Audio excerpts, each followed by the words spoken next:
Darating ang araw na mauunawaan nila na ang upuang ipinagkait nila sa akin ay ang upuang magsisilbing entablado ng kanilang sariling pagbagsak. Ang aking asawa, na noon ay puno ng yabang, ay luluhod sa harap ng aking mga paa habang ang kanyang kabit ay malulunod sa sarili niyang mga piking luha na wala ng halagang bibilhin sa merkado ng katotohanan. Ito ang aking pangako. Hindi ako hihingi ng hustisya. Ako mismo ang lilikha nito. Ang marangyang chandelier sa gitna ng hapagkainan ay nagbibigay ng nakasisilaw na liwanag. Tila nagyayabang sa mga mamahaling kristal at pilak na nakahain sa mesa. Ngunit ang kislap nito ay tila naging malamig na talim nang marinig ko ang tinig na nagpabago sa takbo ng aking buhay. Marisol, lumipat ka na lang muna sa kabilang mesa o kaya ay sa kusina. Nakahanda na ang pwesto para kay Clarice at Ethan dito sa tabi ko. This is a family gathering. At kailangan ng anak ko ng maayos na upuan sa tabi ng kanyang ama. Nanlamig ang aking mga daliri na nakahawak sa kubyertos. Tiningnan ko si Adrian. Ang mukha ng lalaking pinagsilbihan ko sa loob ng 10 taon ay walang bakas ng pag-aalinlangan. Sa tabi niya, si Clarice ay nakayuko, hawak ang kamay ng kanyang 7 taong gulang na anak, habang naglalabas ng mga luhang tila ensayado. Adrian, Noche Buena ngayon, ang tanging lumabas sa aking bibig.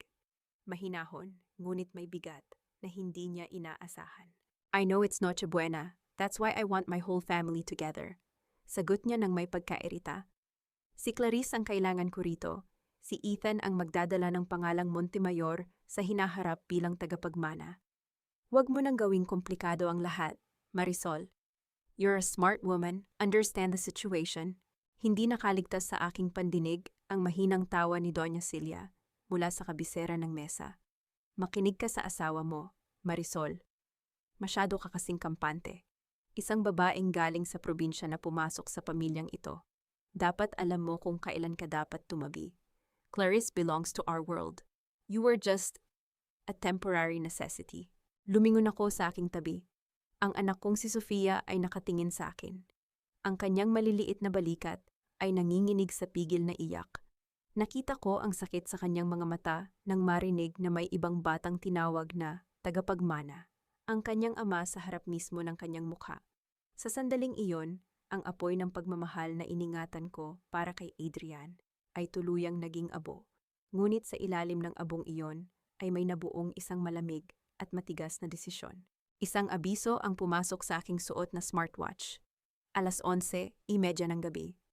Ang kontrata ng Villarreal Strategic Consulting sa Montemayor Group, ang kumpanyang ako mismo ang bumuhay mula sa bangkarote, ay nakatakdang mag-expire sa hating gabi. Kung hindi ko pipindutin ang renew button sa aking system, lahat ng access sa kanilang cloud servers, financial management software, at proprietary algorithms na ako ang nagdisenyo ay automatikong magsasara. Tumingin ako kay Clarice. Pasensya ka na, Marisol. Malambing niyang sabi, boses na tila hinihiwa ang hangin. I didn't mean to take your place. I just wanted Ethan to feel the love of a real family this Christmas. Sana ay huwag kang magalit. Tumayo ako ng dahan-dahan. Walang pag-aalinlangan sa bawat kilos ko. Hindi ako umiyak. Hindi ako sumigaw. Ang katahimikan ko ay tila isang bagyong namumuo sa gitna ng karagatan. You're right, Adrian, sabi ko habang tinititigan siya ng diretso sa mga mata. The seat is indeed too small for me. Masyadong masikip ang lamesang ito para sa isang taong tulad ko. Good, then leave quietly. Let's not make a scene. Mabilis na sagot ni Adrian. Halatang kampante na naman sa kanyang kapangyarihan. Kinuha ko ang kamay ni Sofia.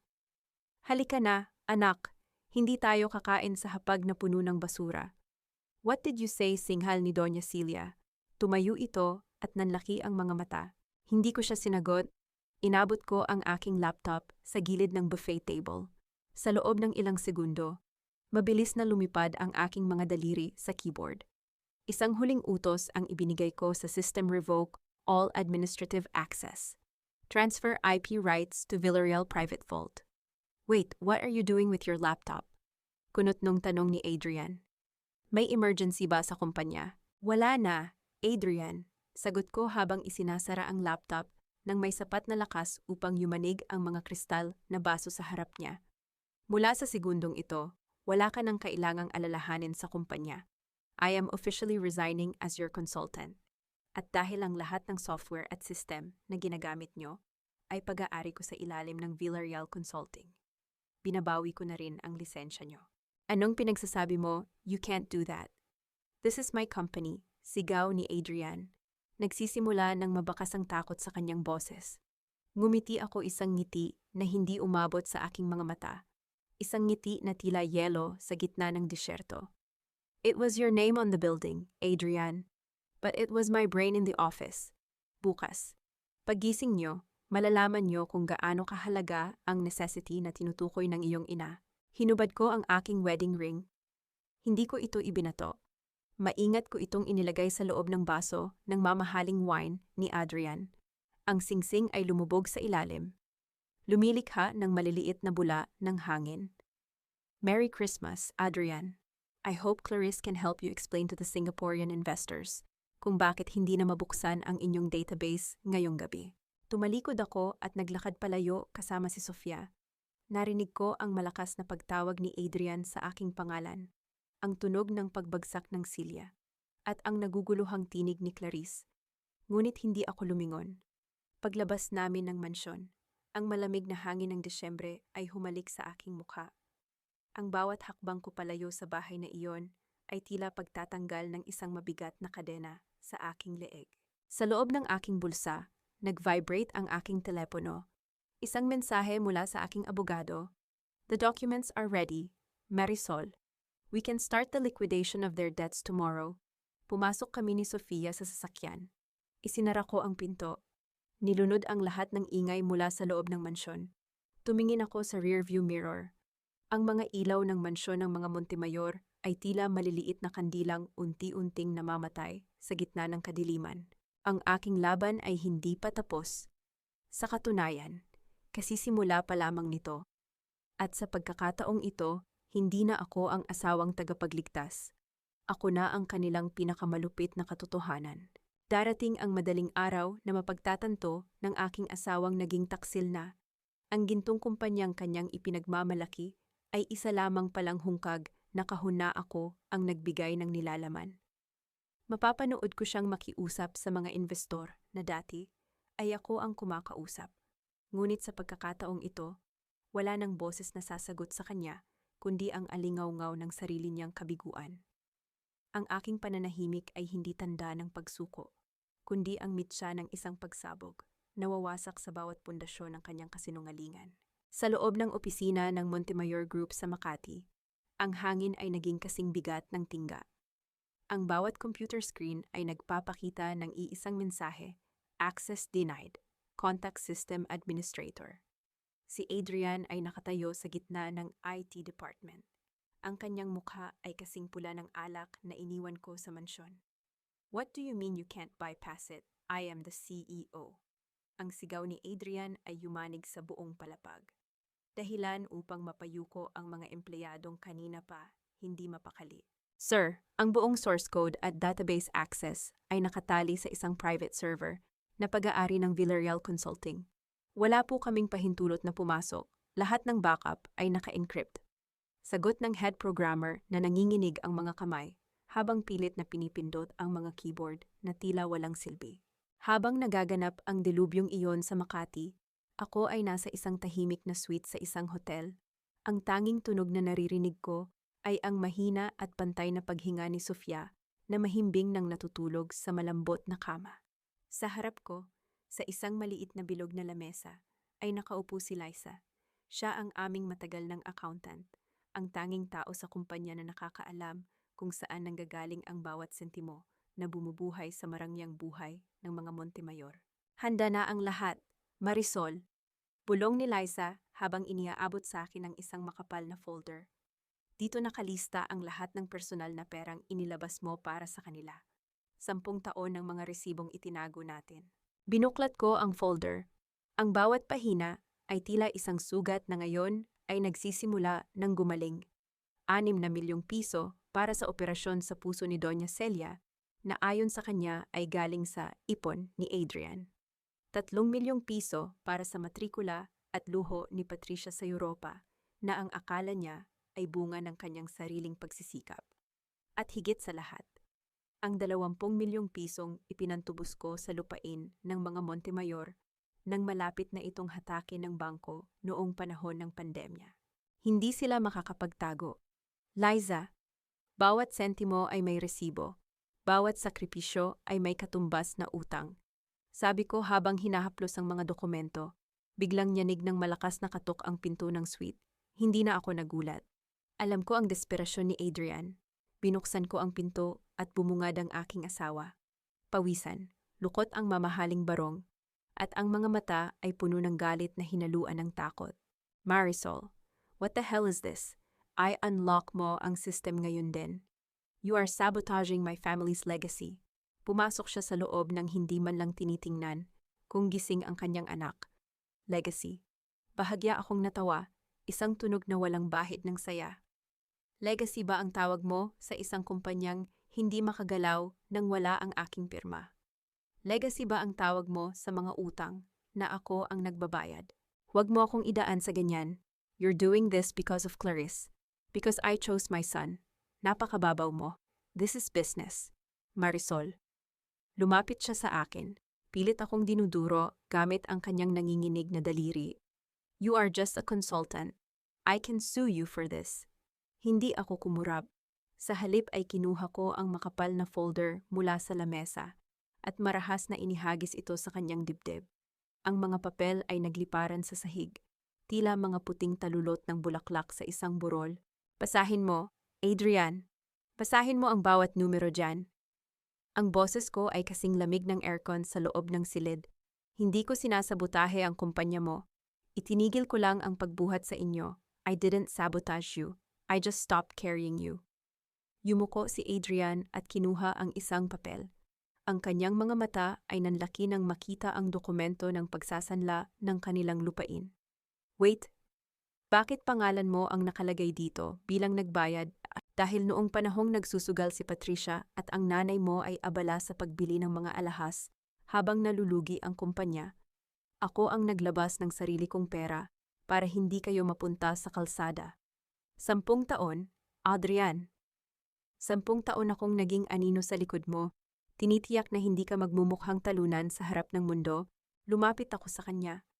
Hinawakan ko ang kanyang panga ng mahigpit. Pilit siyang pinatitingin sa aking mga mata na wala ng bakas ng pagmamahal. Ang kanyang balat ay malamig at basa ng pawis. Look at me, Adrian. You said Clarice belongs to your world. Then go to her. Let her pay for your debts. Let her fix the servers. Let her explain to the bank why the Montemayor mansion is about to be foreclosed. Binitawan ko siya nang may pandidire. Ang kanyang katawan ay tila nawalan ng lakas. Napaupo siya sa gilid ng sofa habang nakatingin sa mga resibong nakakalat. I didn't know. Bulong niya. Ang yabang sa kanyang boses ay unti-unting napapalitan ng panginginig. That's the problem, Adrian. You never cared to know. You were too busy being a king on a throne, built by the woman you just kicked out of your table. Eksaktong pagkatapos ng aking huling salita, ang telepono ni Adrian ay tumunog. Sa katahimikan ng silid, rinig na rinig ang boses ng kanyang sekretary mula sa kabilang linya, hysterical at puno ng takot. Sir, tumawag po ang Singaporean investors. They found out about the system lockout and the audit inconsistencies. They are withdrawing their 500 million peso investment. Effective immediately, kailangan niyo raw pong magpaliwanag sa loob ng 1 oras, kundi ay kakasuhan nila tayo ng fraud. Nabitawan ni Adrian ang kanyang telepono. Tumingin siya sa akin. Ang kanyang mga mata ay nagsusumamo. Naghahanap ng kaligtasan sa babaeng kani-kanina lang ay minaliit niya. Ngunit bago pa siya makapagsalita, tumalikod na ako at tiningnan ang mahimbing na tulog na si Sofia. Ang amoy ng mamahaling pabango ni Clarice na dala ni Adrian sa kanyang damit ay tila isang lason na unti-unting naglalaho sa hangin ng silid na ito. Bukas. Ang araw ay sisikat sa isang mundong wala na ang mga Montemayor sa rurok. At ako ang magiging dahilan ng kanilang paglubog. May mga taong ang tanging sandata ay ang kanilang kahinaan. Mga lobong nagbibihis ng balat ng tupa upang makapasok sa kuta na hindi naman para sa kanila. Ngunit sa pagkakataong ito, ang tupa ay hindi lamang may sungay, kundi may talino na hihigit pa sa anumang laro ng luha. At pagkunwari, panunoorin ko siyang dumanas ng kahihiyang hindi kayang punasan ng anumang panyo, habang ang bawat hakbang ko ay naglalatag ng kanyang sariling bitag. Ang umaga sa Makati ay mabilis at maingay, ngunit sa loob ng aking pansamantalang opisina sa isang mataas na gusali, ang katahimikan ay tila isang matalim na kutsilyo. Katatapos ko lang pirmahan ang mga dokumento para sa pagpaparehistro ng Villarreal Strategic Consulting nang bumukas ang pinto ng walang katok. Bumungad si Clarice. Suot niya ang isang bestidong kulay puti. Ang kanyang buhok ay maayos na nakapusod, at ang kanyang mukha ay halos walang kolorete, ang klasikong itsura ng isang biktima na handang humingi ng awa. Sa kanyang likod, nakatayo ang kanyang anak na si Ethan, na nakatingin sa sahig habang hawak ang kamay ng kanyang ina, Marisol. Ang kanyang boses ay nanginginig, tila isang munting ibon na naliligaw sa ulan. Salamat at tinanggap mo ang pagbisita namin. Ayaw ko sanang abalahin ka, pero para ito sa kapayapaan nating lahat. Hindi ko siya pinatayo. Hinayaan ko siyang manatiling nakatayo sa harap ng aking desk habang patuloy kong inaayos ang aking mga panulat. I have 5 minutes, Clarice. Make it worth my time. Lumapit siya ng bahagya. Pilit na pinatutulo ang isang butil ng luha sa kanyang pisngi. Marisol, please understand. Ayaw naming umabot sa ganito. Hindi ko ginustong sirain ang pamilya niyo. Pero si Ethan, kailangan niya ng ama. Hindi ba bilang isang ina, maiintindihan mo rin ako, Sofia has had Adrian for 10 years. Ethan has had nothing. Tinigil ko ang aking ginagawa at tiningnan siya ng diretsyo. Ang lamig sa aking mga mata ay naging dahilan upang mapaatras siya ng bahagya. Huwag mong gamitin ang mga bata para takpan ang iyong kasakiman. Clarice, if you truly cared for Ethan, you wouldn't bring him here to witness how his mother begs for a place that was never hers to begin with. Hindi ako nagmamakaawa para sa sarili ko. Ang kanyang boses ay tumaas ng kaunti, ngunit agad din niyang ibinalik ang pagiging pa-victim. Adrian loves me. He never stopped loving me even when he was with you. Marisol, let's be realistic. You're a career woman. You're strong. You don't need Adrian's money or status. Pero kami ni Ethan, wala kaming kahit ano. Isang mapait na ngiti ang sumilay sa aking mga labi. Kinuha ko ang aking tablet at may ipinakitang litrato sa kanya, isang kuha, mula sa aking impormante kagabi. Wala kayong kahit ano. Then why were you meeting Victor Montemayor in a private lounge last night? At bakit may dala kang folder na naglalaman ng mga internal files ng kumpanya ni Adrian? Namutla si Clarice. Ang kanyang mga kamay ay nagsimulang manginig, at ang pa-victim na maskara ay tila unti-unting natutunaw. That was nothing. Victor is just helping me understand the situation. Victor is a snake, Clarice, and it takes one to know one. Ang boses ko ay kasing talim ng labaha. Alam ko ang balak nyo. You want to sell Adrian's remaining assets to the rivals while he's busy trying to fix the server lockout that I created. Huminga ng malalim si Clarice. Pilit na ibinabalik ang kanyang kontrol.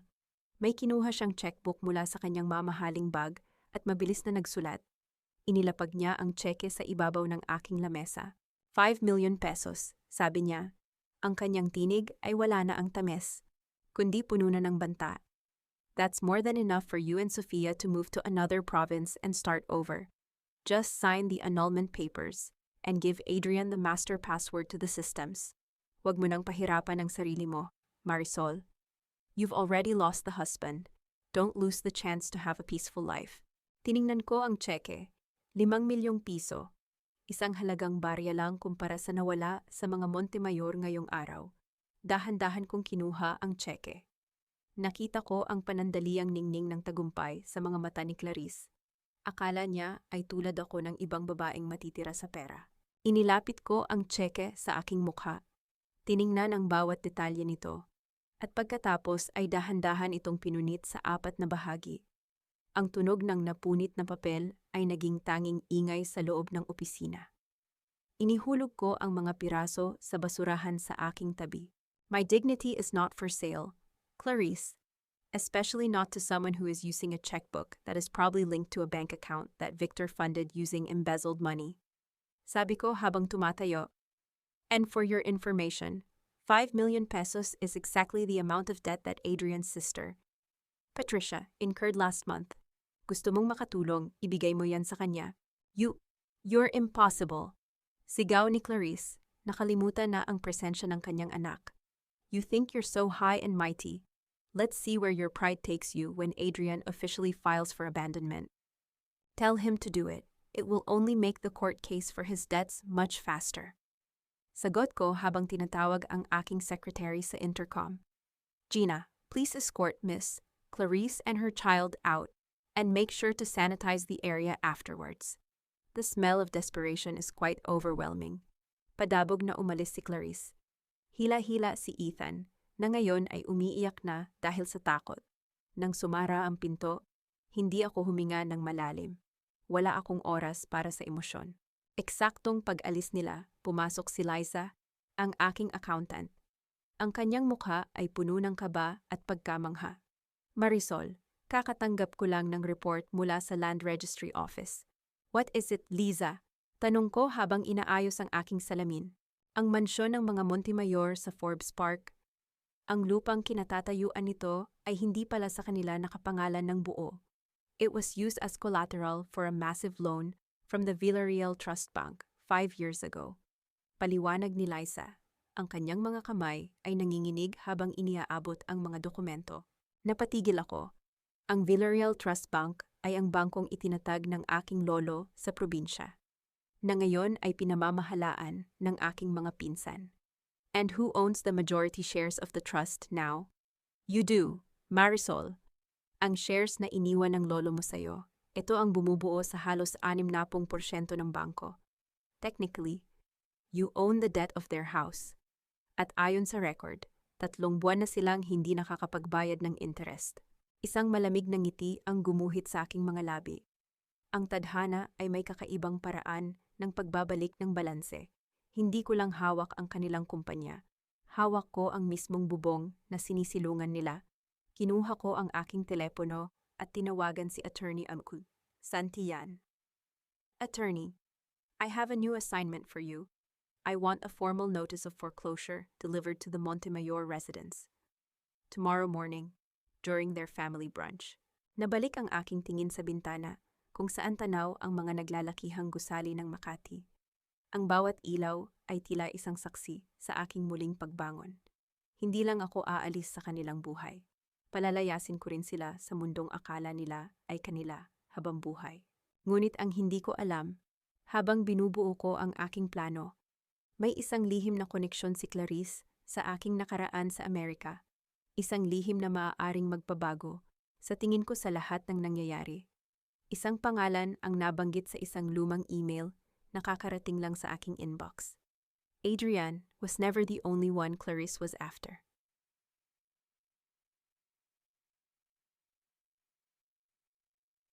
Ang pinakamasakit na paraan ng paggising ay ang makita ang iyong sariling dangal na naglalaho sa harap ng mga taong dati mong pinagyabangan.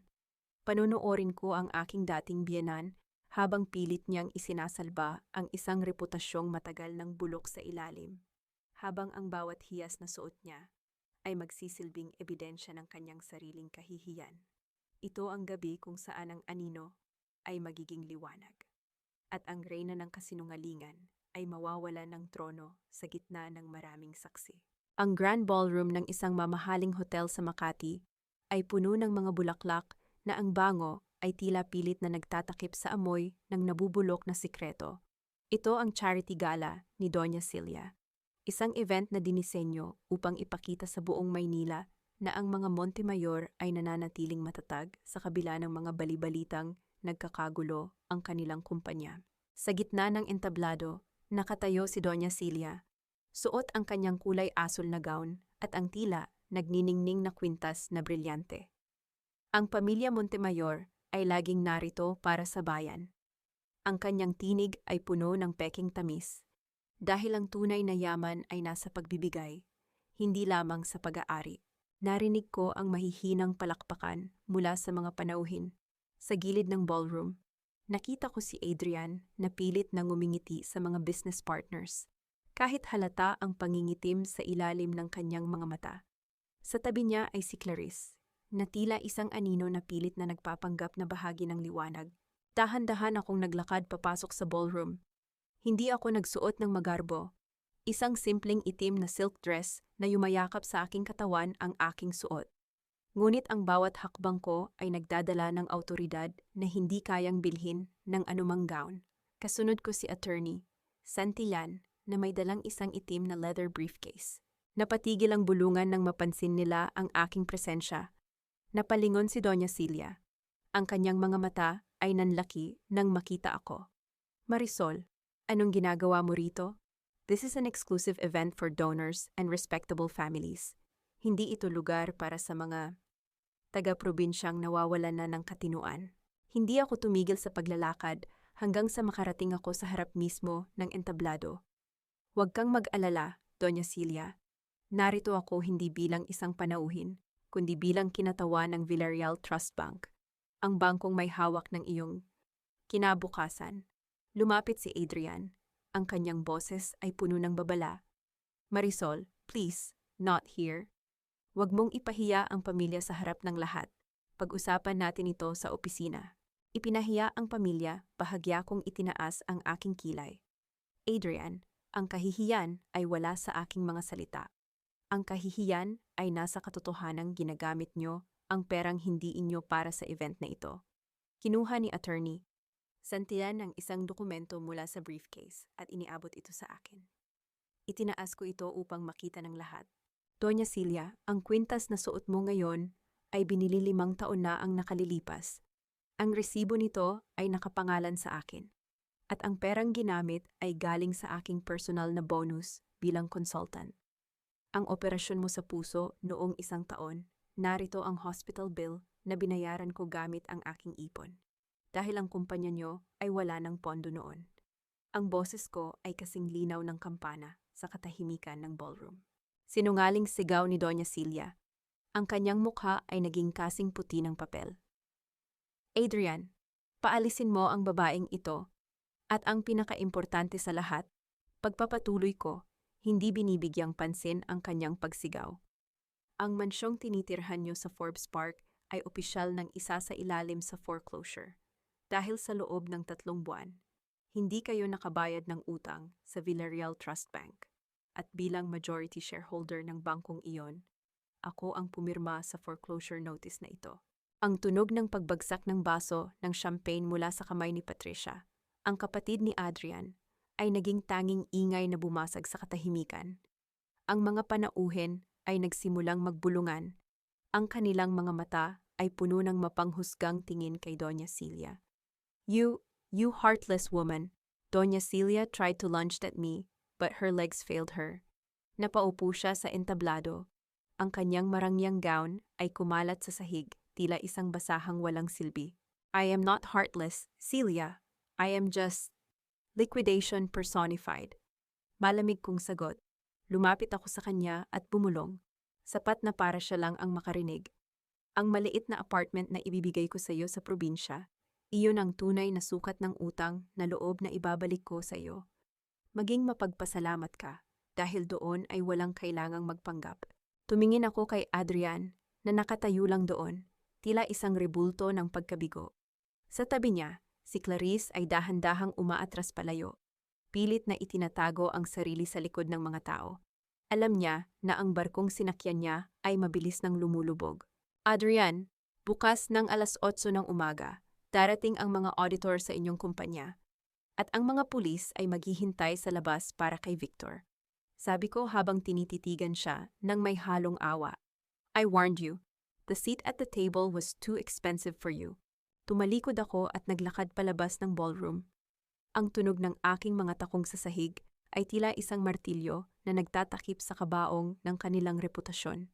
Habang naglalakad ako sa lobby, naramdaman ko ang pag-vibrate ng aking telepono. Isang anonymous message ang dumating. Check the security footage of the library in the mansion. Clarice was not just taking files. She was planting something. Napatigil ako sa aking paglalakad. Ang laro ay hindi lang tungkol sa pera at utang. May mas malalim pang plano si Clarice na hindi ko pa nabubunyag. Ang tanong ay, sino ang nagpapadala sa akin ng mga mensaheng ito? Sumakay ako sa aking sasakyan. Ang aking puso ay tumitibok ng mabilis, ngunit ang aking isip ay nananatiling kasing talim ng espada. Ang gabi ng parangal ay naging gabi ng paghatol. At ito ay simula pa lamang ng kanilang pagbabayad. Ang pinakadelikadong kaaway ay hindi ang lantarang bumabatikos sa iyo, kundi ang ahas na kasalo mo sa mesa. Ang mga taong nakangiti habang dahan-dahang naglalagay ng lason sa iyong iniinom. Panonoorin ko ang bawat pagmamaniobra ng aking mga kalaban habang ang kanilang sariling mga patibong ay isa-isang nagsasara sa kanilang mga leeg. Sa larong ito, ang katotohanan ay hindi lamang sandata ito, ay isang hatol na walang sino mang makakatakas. Ang umaga ay binati ako ng isang tawag mula kay attorney Santillan. Marisol, kailangan mong pumunta sa opisina ni Adrian ngayon din. Sinubukan ni Victor na maghain ng reklamo laban sa iyo. Pinapalabas niyang ikaw ang nagnakaw ng pondo mula sa kumpanya bago mo ito iniwan. Isang malamig na ngiti ang sumilay sa aking mga labi habang nakatingin ako sa salamin. Isinuot ko ang aking puting blazer, ang kulay ng kalinisan na magsisilbing kabaligtaran ng duming ibinibintang nila sa akin. Pagpasok ko sa boardroom ng Montemayor Group, nadatnan ko si Victor na nakatayo ng may pilit na awtoridad, habang si Adrian ay nakaupo sa dulo, nakahawak sa kanyang noo. Sa tabi ni Victor ay ang ilang mga board members na mukhang nalinlang na ng kanyang mga kasinungalingan. Heto na pala ang magnanakaw. Ang boses ni Victor ay puno ng pangungutya. Adrian, narito ang mga invoice na pinirmahan ni Marisol. 50 milyong piso ang inilipat niya sa isang offshore account sa ilalim ng pangalan ng Villarreal Consulting. Tumingin ako sa mga dokumentong inihagis ni Victor sa mesa. Hindi ko kailangang hawakan ang mga ito para malaman na ang mga pirma ay huwad.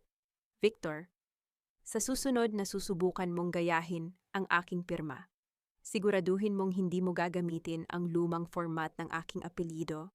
It's a very amateur mistake. Huwag mong idaan sa ganyan, Marisol. Ang ebidensya ay narito. Sigaw ni Victor. Ang kanyang mukha ay nagsisimulang mamula sa galit. Humakbang si attorney Santillan pasulong. Dala ang kanyang laptop. Actually, Victor, mas interesado kami sa IP address kung saan nanggaling ang mga invoices na ito. Ayon sa aming digital forensic investigation. Ang lahat ng ito ay ginawa gamit ang isang computer sa loob ng mansyon ng mga Montemayor, partikular na sa library. 3 gabi na ang nakalilipas. Napatigil ang lahat. Ang katahimikan sa loob ng boardroom ay tila isang mabigat na kumot. Tumingin ako kay Adrian, na ngayon ay nakatingin na kay Victor ng may pagdududa. At may isa pa, pagpapatuloy ko, ang aking boses ay kasing tindi ng bakal. Ang offshore account na sinasabi mo, nakapangalan iyon sa isang shell company sa Delaware. Ang tunay na may-ari, isang nagngangalang Clarice Rivera at Victor Montemayor. Narito ang bank trail na nagpapatunay na ang perang ninakaw nyo mula sa kumpanya ay ginagamit nyo para pambayad sa inyong mga utang sa Amerika. Sinungaling ka, ang sigaw ni Victor ay bumasag sa katahimikan, ngunit wala nang naniwala sa kanya. Ang mga board members ay nagsimulang mag-usap-usap ng may galit. Adrian, tawag ko sa aking asawa na ngayon ay mukhang lantang gulay. Ang lason ay nasa loob ng iyong pamamahay. Hindi ako ang sumira sa iyo. Hinayaan mong kainin ka ng mga taong akala mo ay kakampi mo. Pagkatapos ng gulo sa boardroom, nagpa siya akong makipagkita kay Adrian sa isang madilim at tahimik na bar sa labas ng Makati. Doon ko siya nadatnan. Mag-isang umiinom. Ang kanyang anyo ay malayo sa dating makapangyarihang CEO na aking minahal. Bakit? Marisol, tanong niya. Ang kanyang boses ay nanginginig dahil sa kalasingan. Bakit kailangang humantong sa ganito? Pwede naman nating ayusin ito ng pribado. Ayusin ang tunog ng aking baso na dahan-dahang lumapag sa lamesa ay tila isang tuldok sa kanyang tanong. Adrian, Ang pagkakataong ayusin ang lahat ay natapos noong gabing pinalayas mo kami ni Sofia sa mesa. You chose a snake over your foundation. Ngayon, kailangan mong harapin ang kagat ng ahas na iyon. Mahal ko si Clarice. Bulong niya, tila kinukumbinsi ang sarili. Mahal ka ba niya? Tanong ko ng may halong pait. Clarice was a professional scammer sa Amerika bago siya bumalik dito. Siya at si Victor ay matagal nang magkasabwat. Ginamit ka lang nila para makuha ang kontrol sa kumpanya. At ngayon, nawala na akong pondo na sumasalo sa inyo. Ubusin nila ang huling sentimong meron ka. Tumayo ako, hindi na nag-abalang ubusin ang aking inumin. The snake is in your bed, Adrian, not in my office. Mag-ingat ka, dahil kapag wala na siyang makuhang pera sa'yo, ikaw na ang susunod na lalamunin niya. Iniwan ko siyang nakatulala sa kanyang baso. Pagbalik ko sa aking sasakyan, binuksan ko ang aking laptop. May isang file na kakarating lang mula sa aking IT specialist. Isa itong decrypted file mula sa personal na computer ni Victor. Nang mabuksan ko ang file, ang aking puso ay tila tumigil sa pagtibok. Ang pamagat ng dokumento ay Project Judas. Hindi lang pala pagnanakaw ang balak nila. Nakaplano na ang pagbebenta ng buong Montemayor Group sa kanilang pinakamahigpit na karibal sa presyong napakababa, kapalit ng isang malaking kickback para kina Victor at Clarice. Ngunit ang mas nakakagulat ay ang petsa kung kailan ito isasagawa. Bukas. Sa gitna ng kaguluhan, balak nilang itakas ang natitirang yaman ng kumpanya at iwanan si Adrian na may bilyong-bilyong utang. Napahawak ako sa aking manibela. Ang galit ko kay Adrian ay naroon pa rin. Ngunit ang hustisyang hinahanap ko ay hindi dapat maging dahilan para hayaan ang mga masasamang tao na manalo. Hindi ko hahayaang makuha niyo ang pinaghirapan ko. Bulong ko sa dilim. Isang bagong mensahe ang pumasok sa aking telepono. Isang litrato ni Sofia na naglalakad palabas ng school. At sa likod niya ay isang itim na van na walang plaka. Ang mensahe ay simply sign the documents, or the girl pays. Ang lamig na naramdaman ko sa aking batok ay naging apoy ng puot. Nagkamali sila ng kinalaban. Hindi nila alam na ang isang inang tulad ko ay handang maging demonyo para protektahan ang kanyang anghel. Ang pag-ibig ng isang ina ay hindi lamang naglalatag ng banig para sa kanyang anak. Ito rin ay humahasa ng espada sa gitna ng dilim kapag ang kaligtasan ng kanyang anghel ang nakataya. Panonoorin ko ang aking asawa habang ang kanyang kahinaan ay unti-unting nagiging lason sa aming pamilya. Habang ang bawat luha ng aking anak ay magsisilbing huling pako sa kabaong ng aming nakaraan. Sa sandaling ito, ang takot ay hindi magiging hadlang, kundi isang malamig na apoy na magbibigay ng liwanag sa aking susunod na hakbang. Ang larawan sa aking telepono ay tila isang sumasabog na bomba sa aking mga kamay. Si Sofia, ang aking munting anghel, ay naglalakad palabas ng gate ng kanyang eskwelahan. Walang malay na may isang itim na van na tila aninong nagmamasid sa kanya. Ang mensaheng kasunod nito ay tila isang lason na dahan-dahang gumagapang sa aking sistema. Sign the documents, or the girl pays. Ngunit sa halip na sumigaw o manginig, naramdaman ko ang isang pamilyar na lamig na bumalot sa aking pagkatao. Ang aking puso ay tumibok ng mabilis. Ngunit ang bawat pintig nito ay tila isang utos para sa aksyon. Mabilis kong tinawagan si attorney. Santillan. Attorney, i-activate ang aming security protocol sa eskwelahan ni Sofia. Ngayon din, huwag hayaang lumapit ang sinuman sa kanya maliban sa aming mga bodyguard. At tawagan ng lokal na pulisya. Sabihin mong may report tayo ng harassment mula sa mga Montemayor. Pagdating ko sa parking lot ng eskwelahan, ang sikat ng araw ay tila mapang-uyam sa gitna ng aking kaba. Doon, nakita ko si Adrian. Nakatayo siya malapit sa gate, pawisan at mukhang desperado. Pilit na kinakausap ang guro ni Sofia. Ang kanyang presensya ay tila isang magnet para sa panganib. Adrian. Ang tawag ko ay kasing talim ng isang latay. Lumapit ako sa kanya, hindi pinapansin ang mga nagtatakang tingin ng ibang mga magulang.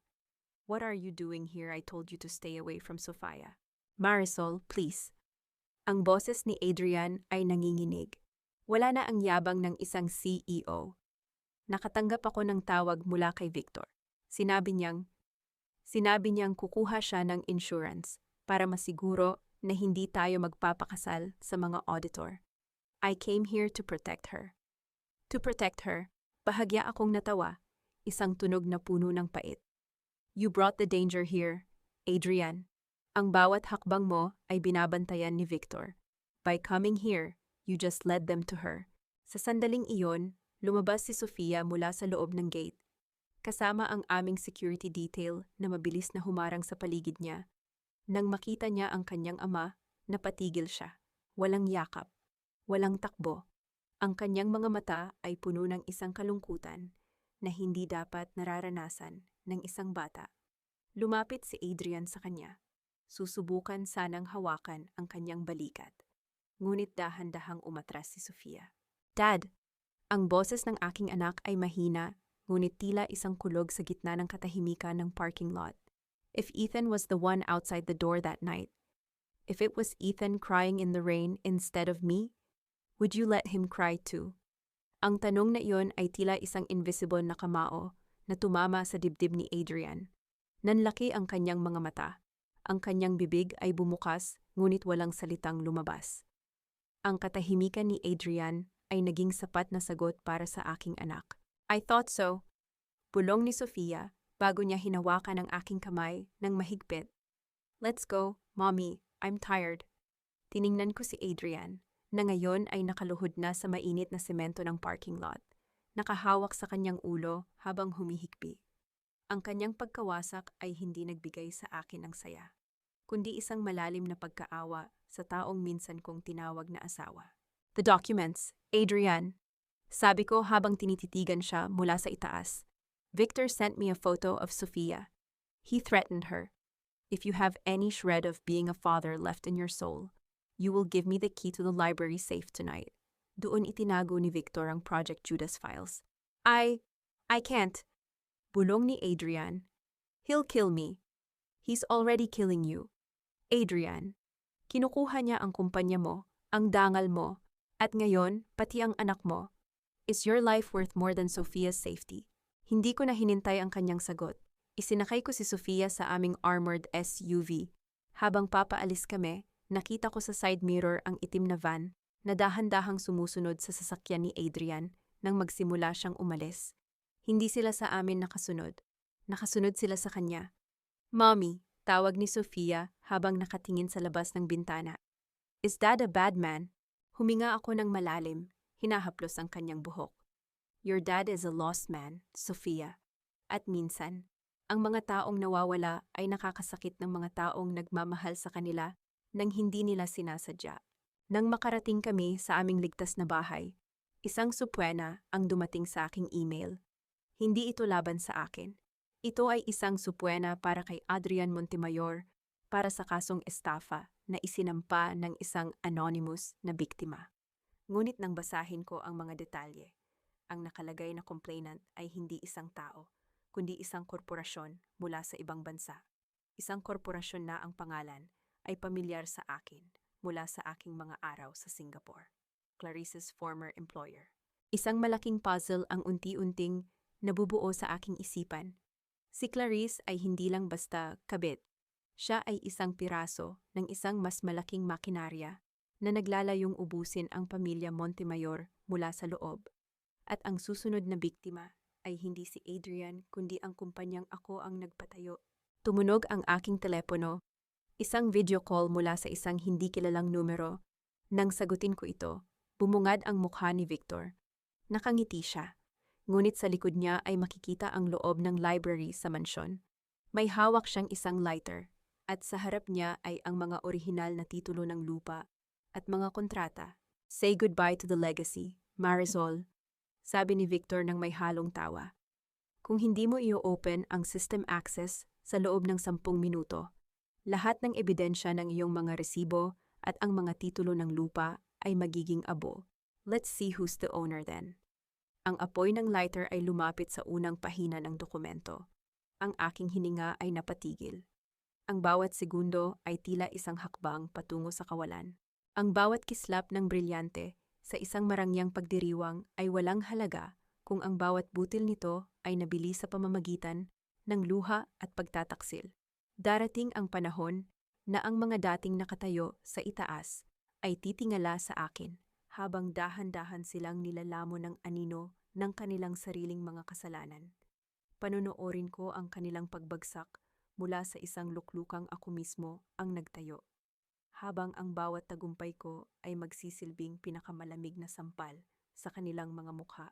Sa screen ng aking telepono, ang apoy ng lighter ni Victor ay tila isang sumasayaw na demonyo, malapit na malapit sa mga dokumentong akala niya ay ang aking tanging alas. Ngunit sa halip na sumigaw o magmakaawa, isang mahinang tawa ang lumabas sa aking mga labi, isang tawa na puno ng pangungutya. Burn them, Victor. Sige, ituloy mo. Ang boses ko ay kasing lamig ng hangin, nanggagaling sa aircon ng aking sasakyan. Hindi mo ba naisip kung bakit ganun kadaling mahanap ang mga titulong iyan sa library? I replaced those with high-quality copies months ago. Ang mga orihinal, matagal na itong nasa isang private vault na hindi mo kailanman mabubuksan. Napatigil ang kamay ni Victor. Ang ngisi sa kanyang mukha ay napalitan ng isang hilaw na ekspresyon ng takot at pagkalito. Nagsisinungaling ka, alam kong ito ang mga orihinal. Go ahead, subukan mo. Hamon ko sa kanya habang tinitingnan ang aking relo. At habang abala ka sa pagsunog ng mga walang kwentang papel na iyan, ang mga pulis ay papasok na sa main gate ng mansyon. I called them 5 minutes ago for illegal trespassing and attempted arson. Goodbye, Victor. Pinatay ko ang tawag bago pa siya makasagot. Hindi ko na kailangang makita ang kanyang pagkakagulo. Ang bawat hakbang ko ay planado. Bawat kilos ay may katapat na huling laro. Makalipas ang isang buwan, ang Makati Shangri-La ay naging saksi sa muling pagsilang ng isang reyna. Ito ang grand opening ng Villarreal Strategic Consulting. Ang mga pader ay napapalamutian ng mga puting orchid, at ang amoy ng mamahaling champagne ay humahalo sa halimuyak ng tagumpay. Lahat ng malalaking pangalan sa negosyo mula sa mga Ayala hanggang sa mga Sai ay narito. Nakatayo ako sa gitna ng ballroom, suot ang isang emerald green na gown na tila sumasalamin sa aking bagong kapangyarihan. Wala na ang Marisol na sunod-sunuran. Ang kaharap nila ngayon ay ang babaeng pinagkakaguluhan ng lahat para sa kanyang talino sa estratehiya. Marisol, congratulations pati ng isang dating investor ng mga Montemayor na ngayon ay kliyente ko na. The industry is talking about how you turn things around for your own firm in just weeks. You really are the brain behind the machine. Salamat, Mr. Lim. Ang machine ay kailangan lang ng tamang operator.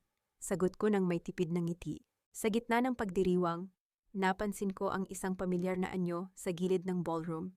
Si Patricia, ang kapatid ni Adrian, na dati ay laging nakataas ang noo kapag kinakausap ako. Ngayon, ang kanyang balikat ay bagsak at ang kanyang mukha ay puno ng kaba. Dahan-dahan siyang lumapit sa akin. Bitbit ang isang maliit na clutch bag na halatang luma na. Marisol, pwede ba tayong mag-usap? Ang boses ni Patricia ay nanginginig. Wala na ang dating yabang. I am very busy, Patricia. If this is about business, you can call my secretary for an appointment next month. Direktang sagot ko habang tumutungga sa aking baso. Please, it's about my boutique. Balak na itong hatakin ng bangko. Adrian can't help me. At si Mama? Si Mama ay laging may panic attack. Marisol, pamilya pa rin tayo, diba? Napatigil ako at hinarap siya. Ang lamig sa aking mga mata ay naging dahilan upang mapayuko siya. Pamilya na saan ang pamilya noong hinayaan niyo akong itaboy sa hapagkainan? Nasaan ang pamilya noong pinagtatawanan niyo ang aking pinagmulan habang ginagamit niyo ang aking pera para sa inyong mga luho? I am a consultant. Patricia, not a charity for irresponsible relatives. Go find a bank, if they'll even talk to you. Iniwan ko siyang nakatayo doon, luhaan at puno ng kahihiyan. Hindi ito tungkol sa pagiging malupit. Ito ay tungkol sa pagtuturo sa kanila ng halaga ng respetong kailanman ay hindi nila ibinigay. Habang nagpapatuloy ang gabi, isang ulat ang dumating sa aking tablet mula kay Liza. Ang balita ay mabilis na kumalat sa business community. Ang Montemayor Group ay opisyal ng tinanggihan ng lahat ng major banks para sa kanilang loan restructuring. Kung wala ang aking pirma at estratehiya, ang kanilang kumpanya ay itinuturing na high risk at toxic. Mula sa malaking bintana ng ballroom, tanaw ko ang lumang gusali ng mga Montemayor sa malayo. Ang mga ilaw doon ay madalang, tila isang bituing unti-unti nang nawawalan ng ningning. Sa kabilang banda, ang gusali kung saan naroon ang aking opisina ay nagniningning, puno ng buhay at pag-asa. Mommy, tawag ni Sofia sa aking likuran.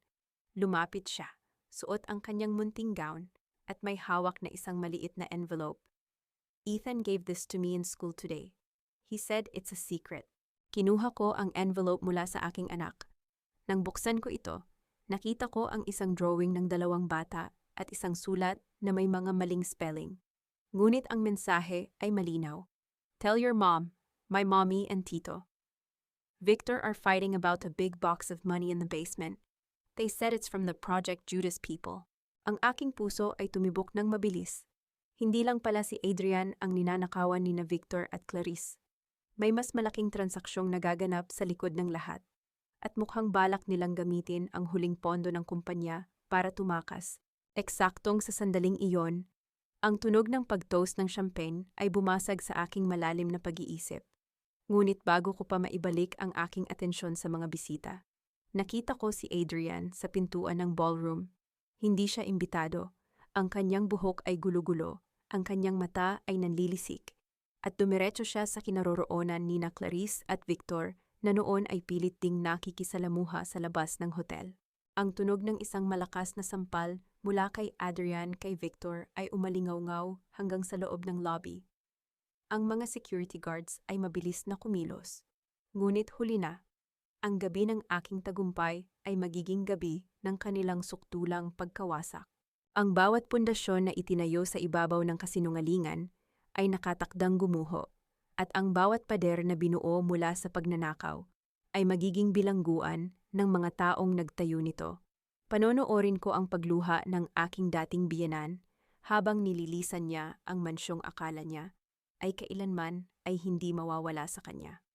Habang ang bawat hakbang niya palabas ay magsisilbing tanda ng kanyang sukdulang pagkatalo. Sa larong ito ng kapangyarihan, ang tunay na nagwawagi ay hindi ang may pinakamaraming pera, kundi ang may pinakamalinis na dangal.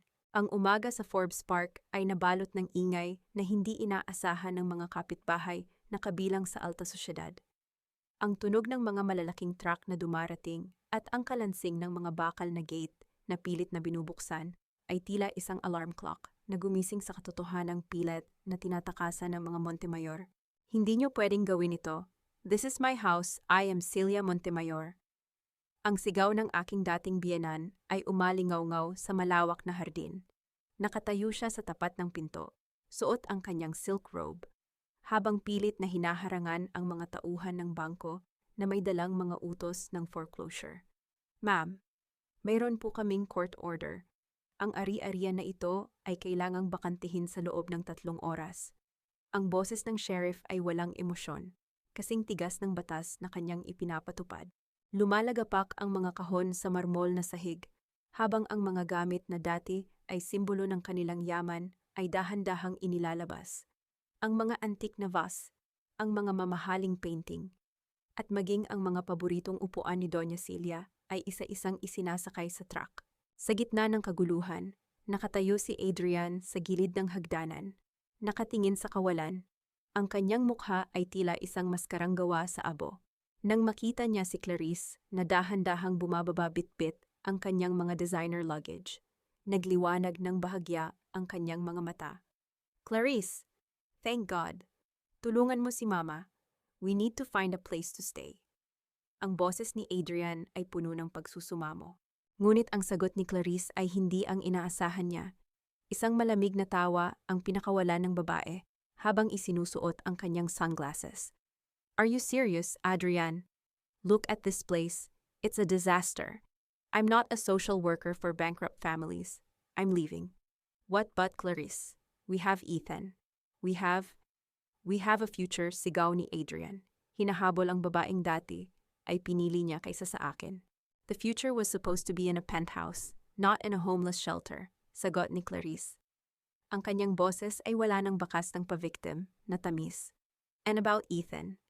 Well, let's just say he's better off with someone who can actually afford his tuition. Goodbye, Adrian. It was fun while the money lasted. Naiwan si Adrian na nakatayo sa gitna ng kanyang gumuguhong mundo. Doon ko napiling pumasok. Dahan-dahan ang bawat hakbang ko. Ang tunog ng aking mga takong sa sahig ay tila isang metronome ng katarungan. Kasunod ko si Attorney Santillan. Marisol, sigaw ni Doña Celia nang makita ako. Tumakbo siya sa akin at susubukan sana akong sampalin. Ngunit mabilis na humarang ang aking security detail. Ikaw ang may gawa nito, you destroyed us. No, Celia, you destroyed yourselves. Sagot ko habang inililibot ang aking paningin sa paligid. Ang mansyong ito ay hindi na sa inyo at hindi rin ito mapupunta sa bangko. Inabot ni Attorney Santilla ng isang asul na folder sa akin. I bought the property at the public auction this morning through Villarreal Holdings. From this second onwards, I am the legal owner of this mansion. Ang pananahimik na bumalot sa silid ay tila isang mabigat na ulap. Napaluhod si Adrian sa sahig. Ang kanyang mga kamay ay nanginginig. Si Doña Celia naman ay napahawak sa kanyang dibdib. Ang kanyang mukha ay puno ng hindi mapaniwalaang sakit. Why, Marisol, bakit kailangan mong gawin ito to humiliate us further? Bulong ni Adrian. Ang kanyang boses ay tila isang hikbi. I didn't buy this to live here, Adrian. Masyadong maraming masasamang alaala ang nakatira sa mga pader na ito. Malamig kong sagot. I bought this to turn it into the Villarreal Foundation for Empowered Women. Dito magsisimula ang buhay ng mga babaeng tulad ko na minsan niyo ring minaliit at inabuso. Lumapit ako kay Doña Celia, na ngayon ay wala ng lakas upang sumigaw. Kumuha ako ng isang maliit na susi mula sa aking bag at inilagay ito sa kanyang nanginginig na palad. Ano ito? Tanong niya. Ang kanyang boses ay mahina. Iyon ang susi sa isang maliit na apartment sa probinsya, sa bayan kung saan ako nanggaling. Sabi ko, ang bawat salita ay may timbang ng 10 taon ng pagtitiis. Ang laki niyon ay kapareho ng laki ng bahay na pinanggalingan ko na dati mong hinahamak. Doon kayo titira, doon niyo matututunan kung paano mamuhay ng walang ninanakaw na dangal mula sa ibang tao. Huwag mong gawin ito, Marisol, please. Pagsusumamo ni Adrian, ang kanyang mga mata ay puno ng luha. Tumingin ako sa kanya at sa unang pagkakataon, wala na akong naramdamang galit. Wala na ring pag-ibig. Wala na kundi ang malamig na katotohanan. The Queen has finally exited the building, Adrian, and she's taking the building with her. Tumalikod ako at naglakad palabas ng mansyon. Sa labas, ang araw ay napakaliwanag. Tila nakikigalak sa aking tagumpay. Isang itim na sedan ang huminto sa harap ko, at lumabas doon si Victor, na ngayon ay nakaposas na at binabantayan ng mga pulis. Ang kanyang mukha ay puno ng puot nang makita ako. This isn't over, Marisol, sigaw ni Victor habang ipinapasok siya sa loob ng patrol car. Actually, Victor, it's just beginning. Bulong ko sa hangin. Pumasok ako sa aking sasakyan at tiningnan ang mansyon sa huling pagkakataon. Ang mga manggagawa ay nagsisimula nang tanggalin ang malaking titik M na ginto sa main gate. Ang paghahari ng mga Montemayor ay opisyal nang natapos. Habang papaalis kami, tumunog ang aking telepono. Isang video file mula kay Liza. Marisol, kailangan mong makita ito. Ito ang security footage mula sa basement, bago nakuha ng mga pulis si Victor. May kasama siyang isang babae na hindi si Clarice. Nang buksan ko ang video, napatigil ang aking mundo. Ang babaeng kasama ni Victor ay ang tanging tao na hindi ko inaasahang magtataksil sa akin. Ang tadhana ay may isa pang huling twist na hindi ko nakita. Ang pinakamasakit na sugat ay hindi nanggagaling sa lantarang kaaway, kundi sa kamay ng taong pinagkatiwalaan mo ng iyong mga sikreto. Ang pagtataksil ng isang asawa ay kayang hilumin ng panahon. Ngunit ang saksak mula sa isang kaibigang itinuring mong kapatid ay isang lason na dahan-dahang uubos sa iyong pagkatao. Panonoorin ko ang kanilang pagkabigla habang napagtatanto nilang ang bawat galaw nila ay nasa ilalim na ng aking kontrol. habang ang katotohanan ay magsisilbing apoy na tutupok sa huli nilang pag-asa. Sa loob ng aking sasakyan, ang tanging maririnig ay ang mahinang ugong ng makina habang pinapanood ko ang video file sa aking laptop. Ang imahe ay malinaw sa madilim na basement ng mansyon. Nakatayo si Liza, ang aking matapat na accountant, kasama si Victor. Hindi sila nag-aaway. Sa halip, abala si Liza sa pagpapakita kay Victor ng isang logbook, ang parehong logbook na naglalaman ng lahat ng aking personal na transaksyon. Naramdaman ko ang isang malamig na kurot sa aking dibdib, ngunit hindi ako umiyak. Sa mundong aking ginagalawan, ang luha ay isang karangyaan na hindi ko kayang ibigay sa mga traidor. Dahan-dahan akong pumasok sa aking pansamantalang opisina, kung saan naghihintay si Liza. Nakaupo siya doon, nakasuot ng kanyang salamin. Mukhang abala sa pag-aayos ng aking mga schedule. Ang kanyang mukha ay kasing inosente ng isang anghel, ngunit ang kanyang kaluluwa ay kasing itim ng uling. Marisol, narito na ang mga report para sa audit bukas. Ang boses ni Liza ay malambing, tila walang anumang itinatago. Salamat, Liza, sagot ko habang dahan-dahang inilalapag ang aking bag sa lamesa. Mabuti na lang at nandyan ka. Sa dami ng nangyayari, ikaw lang ang tanging taong alam kong hindi ako tatalikuran. Nakita ko ang panandaliang pag-aalinlangan sa kanyang mga mata. Isang mabilis na kislap ng konsensya na agad din niyang itinatago sa likod ng isang ngiti. Siyempre naman, Marisol, magkasama tayo mula pa noong simula. Kaya nga ipinagtataka ko. Ang aking boses ay bumaba, naging kasing talim ng isang labaha. Kung bakit sa video na nakuha ko kagabi, masaya kang nakikipag-usap kay Victor sa basement ng mansyon? At bakit hawak mo ang logbook na pag-aari ko? Ang tunog ng ballpen na nalaglag mula sa kamay ni Liza sa sahig ay tila isang pagsabog sa katahimikan ng silid. Namutla siya. Ang kanyang bibig ay bumukas, ngunit walang salitang lumabas. Ang kanyang katawan ay nagsimulang manginig nang makita niya ang aking laptop na iniharap ko sa kanya. Ipinapakita ang kanyang sariling mukha sa screen. Marisol, let me explain. Kailangan ko lang ng pera para sa nanay ko. Pinilit ako ni Victor. Ang kanyang boses ay naging hysterikal. Pilit na humahawak sa aking kamay, ngunit mabilis ko itong inilayo. Huwag mo akong hawakan. Ang bawat salita ko ay may timbang ng yelo. Alam ko na ang lahat, Liza. At alam mo bang ang logbook na ibinigay mo sa kanya iyon ang nursery logbook ko? Lahat ng impormasyong naroon ay peke. Ang tunay na ebidensya ay matagal nang nasa kamay ng mga awtoridad. Ginamit kita para ipakain kay Victor ang mga maling impormasyon na maglalagay sa kanya sa bilangguan habang buhay. Napaupo si Liza sa sahig. Ang kanyang mga luha ay nagsimulang dumaloy, ngunit wala akong naramdamang awa. Ang pagtataksil ay walang kapatawaran sa aking diksyonaryo. Sa isang senyas ko, pumasok ang 2 security guard upang ilabas siya. Pagkatapos ng eksenang iyon, tinawagan ko si Adrian. Pinapunta ko siya sa isang abandonadong bodega sa labas ng lungsod kung saan dinala ng mga pulis ang mga natitirang gamit mula sa mansyon. Nadatnan ko siyang nakaupo sa isang lumang silya. Mukhang lantang gulay. Tila nawala na ang lahat ng sigla sa kanyang katawan. Adrian, tawag ko sa kanya. Inabot ko ang isang puting envelope na may selyo ng isang genetic laboratory. Ano ito? Tanong niya. Ang kanyang boses ay tila isang bulong mula sa hukay. Ito ang DNA test result na lihim kong kinuha mula kay Ethan at sa iyo noong nakaraang linggo. Sabi ko habang tinititigan ang kanyang nanginginig na mga kamay. Basahin mo. Dahan-dahan niyang binuksan ang envelope. Ang tunog ng pagkapunit ng papel ay tila bawat segundo ng kanyang nalalabing panahon. Habang binabasa niya ang resulta, ang kanyang mga mata ay nanlaki. Ang kanyang mga labi ay nanginginig. 0% probability of paternity. Ang tinig ni Adrian ay naging isang sigaw ng sakit.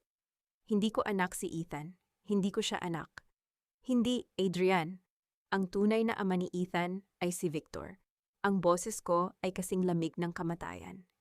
Ipinagpalit mo kami ni Sofia ang tunay mong dugo para sa anak ng pinsan mong nagnakaw sa kumpanya mo. Ginamit ka ni Clarice para magkaroon ng apelidong magtatakip sa kanilang mga krimen. Ang tunog ng malakas na suntok ni Adrian sa pader ng bodega ay yumanig sa paligid. Napasandal siya sa pader. humihikbi ng malakas. Isang lalaking nawalan ng lahat dahil sa sarili niyang kahangalan. Ang kanyang pag-iyak ay tila isang nakakarinding musika sa aking pandinig, ang tunog ng katarungang matagal kong hinintay. Sofia, my Sofia. Bulong niya sa gitna ng kanyang mga luha. Huwag mong banggitin ang pangalan ng anak ko. Ang banta sa aking boses ay naging dahilan upang mapatigil siya. Wala ka ng anak, Adrian. Wala ka ng asawa. Wala ka ng kumpanya. Ikaw ay isang lalaking walang anuman, kundi ang mga abo ng iyong sariling mga desisyon. Tumalikod ako upang umalis. Ngunit biglang tumunog ang aking telepono. Isang video call mula sa isang hindi kilalang numero. Nang sagutin ko ito, nakita ko si Clarice. Nakatayo siya sa isang pribadong hangar. Sa likod niya ay isang maliit na eroplano. Ngunit ang mas nakakabahala ay ang taong hawak niya. Si Sofia. Ang aking anak ay nakagapos sa isang silya. Ang kanyang mga mata ay puno ng takot at may masking tape sa kanyang bibig. Marisol, dear. Ang boses ni Clarice ay puno ng halakhak na tila galing sa impyerno. Akala mo ba ay ikaw lang ang marunong maglaro? I have the girl. At kung gusto mo siyang makitang buhay, i-transfer mo ang lahat ng shares ng Villarreal Holdings sa account ko sa Switzerland sa loob ng 15 minuto. If not, well, let's just say Ethan will finally have a sister. Sa kabilang buhay, ang lamig na naramdaman ko sa aking sistema ay naging isang apoy ng puot na hindi ko kailanman naramdaman. Tumingin ako kay Adrian na nakita rin ang nasa screen. Ang kanyang mukha ay naging kasing puti ng papel. Clarice, wag sigaw ni Adrian, ngunit pinatay na ng babae ang tawag. Napatigil ang aking mundo. Ang bawat segundo ay tila isang hakbang patungo sa isang bangin. Ngunit sa gitna ng takot, ang aking isip ay nagsimulang gumana ng mabilis.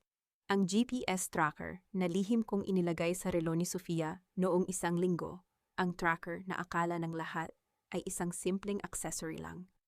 Attorney, Santian, i-trace ang signal ng relo ni Sofia. Sigaw ko sa aking intercom. Ngayon din, ang laban ay hindi na tungkol sa pera o sa kumpanya. Ito ay tungkol sa buhay ng aking anak. At sa pagkakataong ito, hindi lang ako magiging reyna. Magiging isang halimaw ako na uubos sa sinumang humipo sa aking anghel. Ang bawat pintig ng aking puso ay hindi na sumasabay sa kumpas ng sakit, kundi sa ritmo ng kalayaan. Darating ang sandali na ang taong nagtulak sa akin sa bangin ay muling magpapakita. Umaasang makakakita siya ng galit o puot sa aking mga mata. Ngunit ang tanging madadatnan niya ay ang nakakabinging katahimikan ng isang babaeng wala nang pakialam. Panunoorin ko ang kanyang paghingi ng tawad habang ang bawat salita niya ay naglalaho sa hangin. Tila mga tuyong dahon na tinangay ng bagyong Sharin ang nagpasimula. 3 buwan na ang nakalilipas mula nang makuha ko muli si Sofia mula sa madilim na hangar na iyon. Ang bawat gabi ng pagbabantay sa aking anak ay nagpatatag sa aking pasya ang nakaraan ay dapat nang ibaon. Hindi dahil sa pagpapatawad, kundi dahil sa pagod. Si Clarice ay kasalukuyang nagtatago sa ibang bansa, isang takas na walang pera, habang si Victor ay nabubulok na sa likod ng rehas. Nakatayo ako sa harap ng malaking bintana ng aking bagong opisina sa BGC. Ang tanawin ng lungsod ay nagniningning. Tila isang dagat ng mga pangarap na abot kamay ko na. Ang Villarreal Strategic Consulting ay hindi na lamang isang maliit na firm. Ito na ang sandigan ng mga kumpanyang gustong bumangon mula sa abo. Ang tunog ng pagbukas ng pinto ng aking opisina ay hindi ko na kailangang lumingon upang malaman kung sino ang pumasok. Ang amoy ng murang sigarilyo at ang mabigat na hakbang ay sapat ng pagkakakilanlan. Marisol, ang boses ni Adrian ay tila isang kalansing ng kalawangin na bakal. Dahan-dahan akong humarap sa kanya.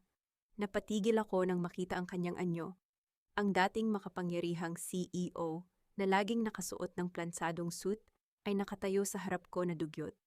Ang buhok ay gulo-gulo at ang mga mata ay puno ng pangingitim. Ang kanyang polo ay may mancha ng kape at ang kanyang mga sapatos ay pudpad na. I have 5 minutes, Adrian. At dahil wala ka namang appointment, ituturing ko itong charity work. Ang boses ko ay kasing lamig ng yelo sa gitna ng hating gabi. Marisol, please! Kailangan kitang makausap. Lumapit siya ng bahagya, ngunit mabilis na humarang ang aking sekretary na si Gina. Isang senyas ko lang ay lumabas din ito, ngunit nanatiling nakabukas ang pinto. Tungkol saan kung tungkol ito sa utang ng kumpanya nyo? Kausapin mo ang aking legal team. Wala na akong kinalaman sa inyo. Sabi ko habang dahan-dahang nauupo sa aking leather chair. Hindi ito tungkol sa pera o sa kumpanya. Bulong ni Adrian. Ang kanyang mga kamay ay nanginginig habang nakahawak sa gilid ng aking lamesa. I miss Sofia. I miss us. Marisol, nagkamali ako. Nabulag ako ni na Clarice at Victor. Pero ngayon, alam ko na ang totoo. Ikaw lang ang nagmahal sa akin ng tunay. Can we start over for Sophia's sake? Isang mahinang tawa ang lumabas sa aking mga labi. Isang tunog na puno ng pait at pangungutya. Tiningnan ko siya ng diretso sa mga mata. Naghahanap ng kahit katiting na rason para maniwala. Pero wala akong nakita, kundi desperasyon ng isang talunan. Start over, pag-uulit ko sa kanyang mga salita. Adrian, ang babaeng iniwan mo sa hapagkainan noong Noche Buena ay matagal nang namatay. Pinatay mo siya nang piliin mong ipahiya siya sa harap ng iyong pamilya at ng iyong kabit. Ang babaeng kaharap mo ngayon ay hindi ka nakilala. I can change. Marisol, gagawin ko ang lahat. Magtatrabaho ako, kahit anong trabaho. Mapatunayan ko lang na karapat-dapat ako sa inyo muli. Pagsusumamo niya, ang kanyang mga luha ay nagsisimulang dumaloy sa kanyang maruming mukha. It's too late for heroics. Adrian, hindi mo kailangang magtrabaho para sa akin. Ang kailangan mo ay matutunang mabuhay sa mundong ikaw mismo ang sumira. Tumayo ako at lumapit sa kanya, sapat na para maamoy ko ang amoy ng kanyang pagkabigo. Do you think Sophia wants to see a father who only remembers her when he has nothing left? No? Ang anak ko ay masaya na sa katahimikang meron kami ngayon. Kinuha ko ang isang maliit na sobre mula sa aking drawer at inilapag ito sa lamesa. Hindi ito pera. Ito ay isang kopya ng huling statement ng Villarreal Foundation. Look at that, Adrian. Ang mansyon nyo ay isa ng shelter para sa mga biktima ng pang-aabuso. Doon, tinuturuan namin ang mga babae na huwag maging tulad ko noon, isang martyr na nabulag ng pag-ibig sa isang lalaking walang halaga. Ang tagumpay ko ay wala nang kinalaman sa pangalang Montemayor. Actually, inalis ko na ang apelido mo sa lahat ng aking dokumento. Napayuko si Adrian, ang kanyang mga hikbi ay naging tanging ingay sa loob ng malaking opisina.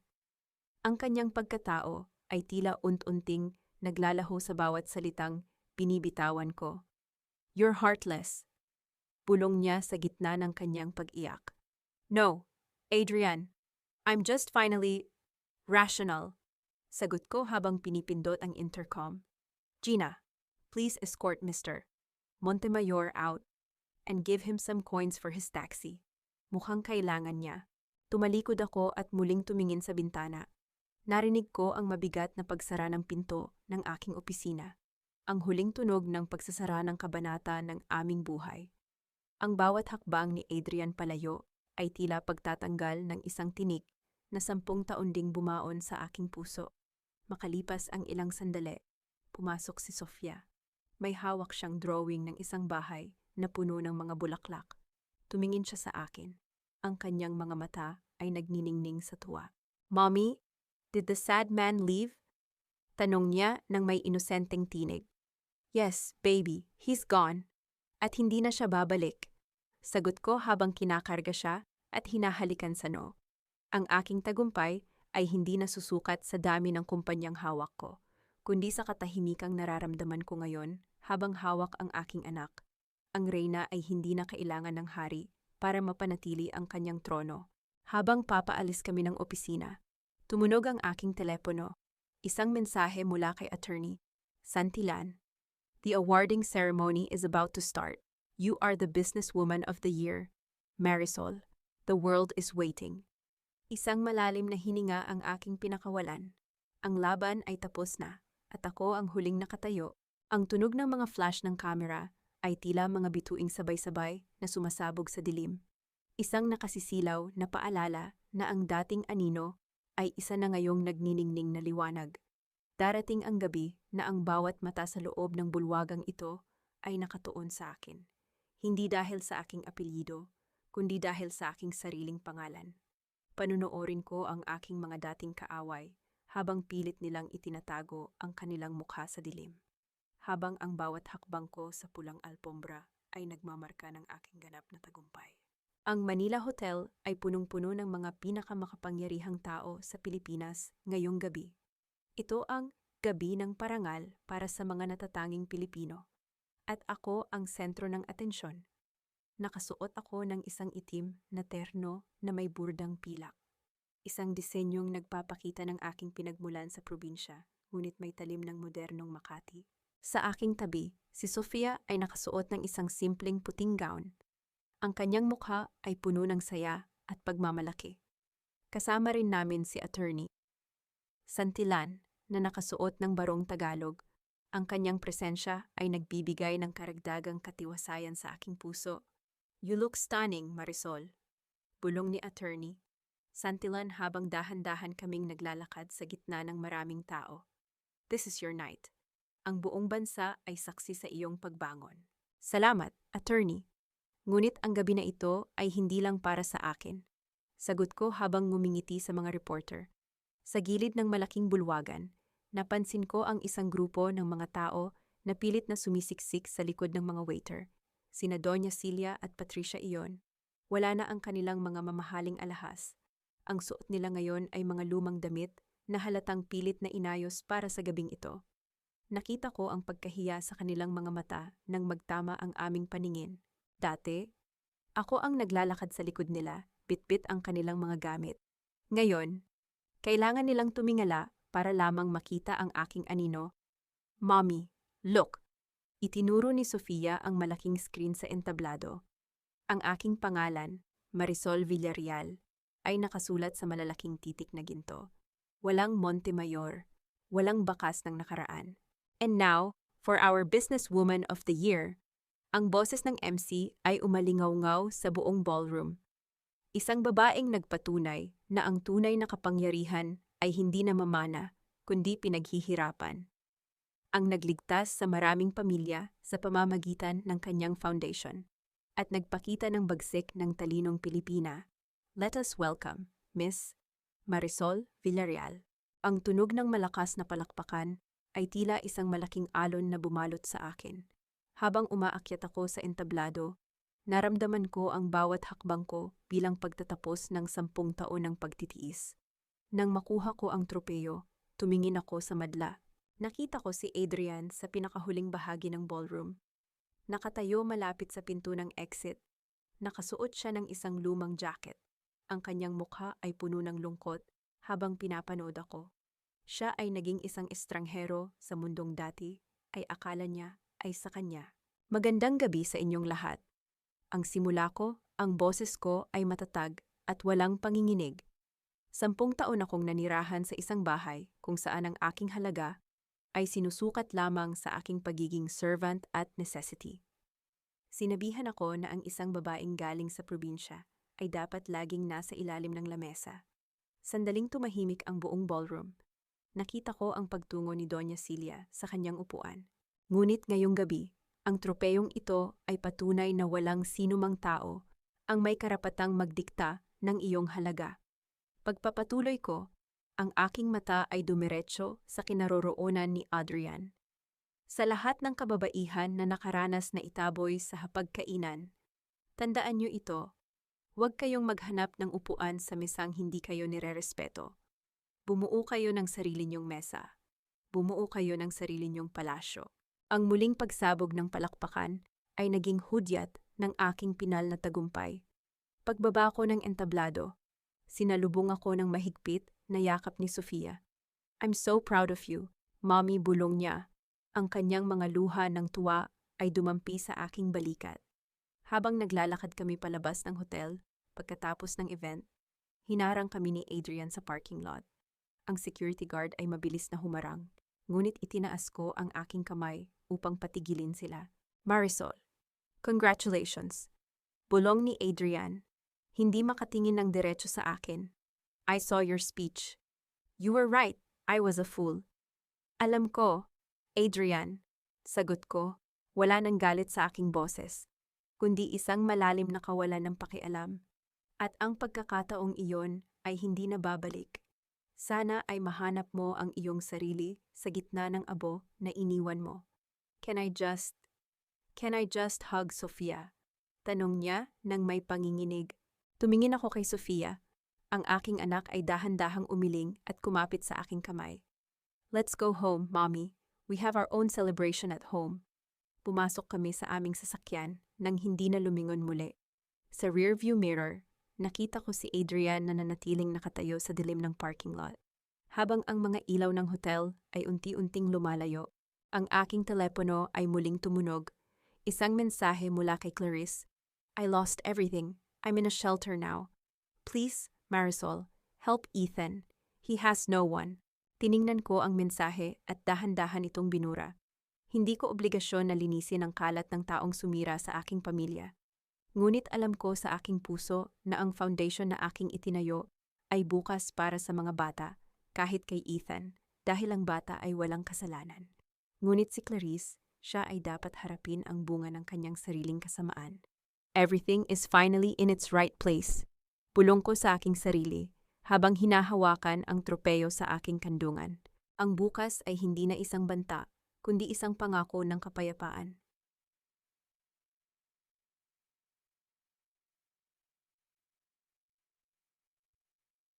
Ang tunay na kapayapaan ay hindi matatagpuan sa pagkawala ng ingay, kundi sa pagpili kung aling tinig ang karapat-dapat mong pakinggan. Matapos ang bagyo ng paghihiganti at ang dilubyo ng katotohanan, ang natira ay ang malinaw na sikat ng araw na tumatama sa aking mukha. Isang paalala na ang bawat sugat ay naging bahagi na ng aking kalasag. Panonoorin ko ang paglubog ng araw sa dalampasigan ng aming bagong buhay, habang ang bawat alaala ng pait ay tinatangay na ng mga alon patungo sa limot. Ang aming bagong bahay sa Batangas ay hindi kasing laki ng mansyon sa Forbes Park. Ngunit ang bawat sulok nito ay puno ng hininga ng kalayaan. Ang amoy ng dagat at ang halimuyak ng mga sariwang bulaklak sa hardin ay mas masarap langhapin kaysa sa anumang mamahaling pabango na puno ng pagkukunwari. Sa labas, sa may damuhan, nakikita ko si Sofia na nakikipaglaro kay Ethan. Ang bata ay dinala sa akin ng isang malayong kamag-anak ni Clarice matapos itong tuluyang abandonahin ng kanyang ina, na ngayon ay nahaharap sa mga kasong estafa sa Singapore. Tinitingnan ko ang dalawang bata, ang isa ay aking dugo, at ang isa ay anak ng taong sumira sa akin. Ngunit sa kanilang tawanan, walang bahid ng puot. Mommy, look, Ethan found a beautiful shell. Sigaw ni Sofia. Ang kanyang mukha ay nagniningning sa tuwa. That's great, baby. Take care of it. Sagot ko habang dahan-dahang humihigop ng tsaa sa aking beranda. Tinanggap ko si Ethan sa ilalim ng aking suporta. Hindi dahil sa utang na loob, kundi dahil ang bata ay walang kasalanan sa kasamaan ng kanyang mga magulang. Ipinakita ko sa kanya ang awa na kailanman ay hindi ibinigay sa akin ng kanyang ina. Ito ang aking huling tagumpay, ang pagpapakita na ang aking puso ay hindi naging bato sa kabila ng lahat. Sa aking tabi, nakalatag ang isang pahayagan, isang maliit na balita. Sa business section, ang nakakuha ng aking atensyon, Montemayor Group officially dissolved, remaining assets acquired by Villarreal Holdings. Wala na sila, ang kumpanyang itinayo sa ibabaw ng aking mga sakripisyo ay bumalik na sa aking mga kamay, sa ilalim ng aking sariling pangalan. Tumunog ang aking telepono. Isang video call mula kay attorney. Santiyan na kasalukuyang nasa Makati para sa huling audit. Marisol, it's done. Ang lahat ng papeles ay pirmado na. Victor is looking at 20 years minimum. At ang balita ay nahuli na si Clarice sa hangganan ng Malaysia. Ang boses ni attorney. Santiyan ay puno ng kagaanan. Salamat, attorney. At si Adrian, tanong ko, ang boses ko ay walang anumang emosyon. Nakita ko siya kahapon. Nagtatrabaho siya bilang isang ordinaryong encoder sa isang shipping company. Namumuhay siya sa maliit na apartment na ibinigay mo. Mukhang Mukhang natututo na siyang magtrabaho ng marangal kahit mahirap. Balita niya, mabuti? Ang pagtatrabaho ay gamot sa mga taong akala ay lahat ay nakukuha sa pangalan. Sagot ko bago ko pinatay ang tawag. May kinuha akong isang puting sobre mula sa aking drawer. Isang liham mula kay Adrian na dumating noong isang linggo. Hindi ko pa ito binubuksan. Sa labas ng sobre, nakasulat ang mga salitang patawad at salamat. Dahan-dahan akong tumayo at lumapit sa isang maliit na burner sa sulok ng beranda. Sinindihan ko ang mitsa. Ang asul na apoy ay dahan-dahang sumayaw sa hangin. Inilapit ko ang liham sa apoy. Panonoorin ko ang papel habang ang bawat salita ng pagsisisi ay dahan-dahang nagiging abo, naglalaho sa hangin kasabay ng usok. Hindi ko na kailangang basahin ang kanyang paliwanag. Ang kanyang katahimikan noong gabing iyon sa Noche Buena ay sapat na. Ang pagpapatawad ko ay hindi para sa kanya, kundi para sa aking sarili upang hindi na siya magkaroon ng kahit anong puwang sa aking isipan. Mommy, why are you burning that? Tanong ni Sofia na lumapit na pala sa aking tabi. I'm just cleaning up some old dust. Sofia, sagot ko habang hinahaplos ang kanyang buhok. Ang mga lumang papel ay hindi na kailangan sa bagong bahay natin. Ang tunog ng paghampas ng mga alon sa pampang ay tila isang palakpakan ng kalikasan. Tumingin ako sa malayo, kung saan ang langit at dagat ay nagtatagpo. Ang bawat segundo ng aking buhay ngayon ay akin na. Wala nang kailangang patunayan, wala nang kailangang pagsilbihan. I am Marisol Villarreal. Bulong ko sa hangin. Ang aking tinig ay puno ng awtoridad at kapayapaan. And I am finally home. Isang huling mensahe ang dumating sa aking telepono mula sa isang hindi kilalang numero. Isang litrato ng isang lumang orasan na nakatigil sa 12:00 ng hating gabi ang oras ng aking paglisan. Ang tanging nakasulat ay, ang oras ay hindi bumabalik, ngunit ang hustisya ay laging dumarating. Isang misteryong naiwan, isang kabanatang natapos. Ang bukas ay hindi na isang katanungan, kundi isang obra maestra na ako mismo ang magpipinta. Ang pamanang binuo sa gitna ng unos ay mas matatag kaysa sa anumang kahariang itinayo sa buhangin. Darating ang panahon na ang mga pilat ng kahapon ay hindi na magiging tanda ng sakit, kundi mga guhit ng mapa, patungo sa isang mas maliwanag na bukas. Panonoorin ko ang paglago ng mga binhing aking itinanim habang ang bawat halakhak ng aking anak ay nagsisilbing awit ng aking ganap na paglaya. Sa huling pahinang ito, ang tinta ay hindi na dugo o luha, kundi ang gintong sinag ng araw na nagpapahayag na ang gabi ay tapos na. 5 taon ang mabilis na lumipas. Tila mga dahon na tinangay ng hangin patungo sa isang bagong panahon. Nakatayo ako sa harap ng gate ng Villarreal Foundation, ang dating mansyong Montemayor na dati ay naging kulungan ng aking dangal. Ang gintong titik na M ay matagal nang napalitan ng titik V na gawa sa pilak, nagniningning sa ilalim ng sikat ng araw. Pumasok ako sa loob at ang tanging maririnig ay ang masayang tinig ng mga kababaihan na sumasailalim sa aming livelihood programs. Ang dating library kung saan pinagtangkaan ni Victor na sunugin ang aking pagkatao ay isa na ngayong learning center. Ang bawat sulok ay puno ng buhay, malayo sa malamig at mapanghusgang aura ng nakaraan. Mom, are you ready? The board is waiting for your speech. Tawag ng isang pamilyar na tinig. Lumingon ako at nakita ko si Sofia. 15 taong gulang na siya, matangkad, matalino, at may mga matang puno ng determinasyon. Hindi na siya ang batang umiiyak sa parking lot. Siya na ang mukha ng bagong henerasyon ng mga Villarreal. Kasunod niya si Ethan, na ngayon ay isang scholar ng foundation at naging matalik na kaibigan ni Sofia. Sa kabila ng lahat, pinili kong bigyan ng bata ng pagkakataong hindi kailanman ibinigay sa kanyang ina ang pagkakataong maging mabuting tao. I'll be there in a minute. Sofia, go ahead. Sagot ko habang inaayos ang aking suit. Bago ako pumasok sa boardroom, napatigil ako nang makita ang isang lalaking naglilinis ng harden sa tapat ng kalsada. Nakasuot siya ng uniforme ng isang city maintenance worker. Si Adrian. Mas matanda na siya tignan. May mga puting buhok na, at ang kanyang mukha ay puno ng mga linyang likha ng hirap ng buhay. Saglit siyang napatigil at tumingin sa mansyon. Ngunit hindi niya ako nakita sa likod ng tinted na bintana. Pinanood ko siya habang dahan-dahan niyang pinupulot ang mga kalat. Walang poot sa aking puso, wala na ring awa.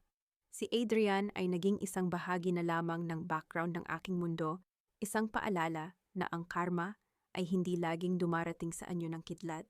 Minsan ito ay dumarating sa anyo ng isang tahimik at ordinaryong buhay na puno ng panghihinayang. Naitanong ko sa aking sarili, napatawad ko na ba siya? Ang sagot ay nahanap ko sa katahimikan ng aking isip. Ang pagpapatawad ay hindi ang pagsasabing okay lang ang lahat. Ang pagpapatawad ay ang pagpili na huwag nang bitbitin ang bigat ng kanilang kasalanan.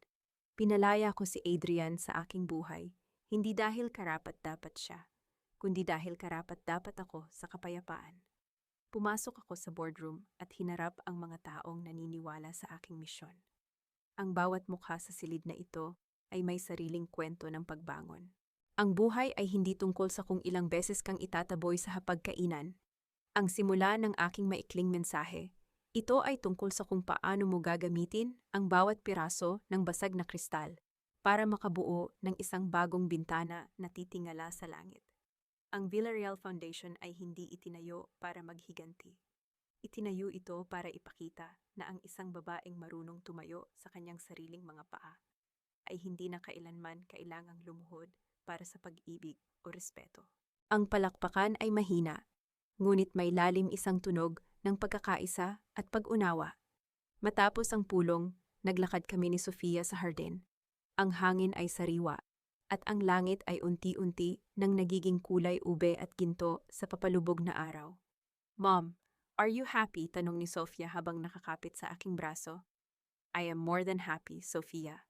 I am free, sagot ko habang tinititigan ang dulo ng abot-tanaw. Ang aralan na nais kong iwan sa mundong ito ay simple. Ang iyong halaga ay hindi nakadepende sa kung sino ang kasama mo, kundi sa kung sino ka kapag mag-isa ka na.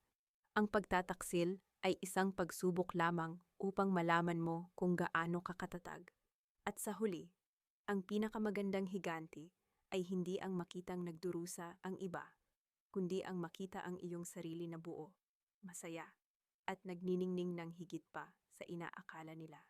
Ang orasan sa aking braso ay dahan-dahang tumutunog. Ang bawat segundo ay isang bagong pagkakataon. Ang kwento ni Marisol Villarreal ay hindi nagtapos sa isang happy ending na nakadepende sa isang lalaki. Nagtapos ito sa isang new beginning na ako mismo ang sumulat. Ang Reyna ay wala na sa kanyang dating palasyo. Siya ay nasa kanyang sariling mundo, kung saan ang korona ay hindi na kailangan, dahil ang kanyang dangal ang nagsisilbi niyang liwanag.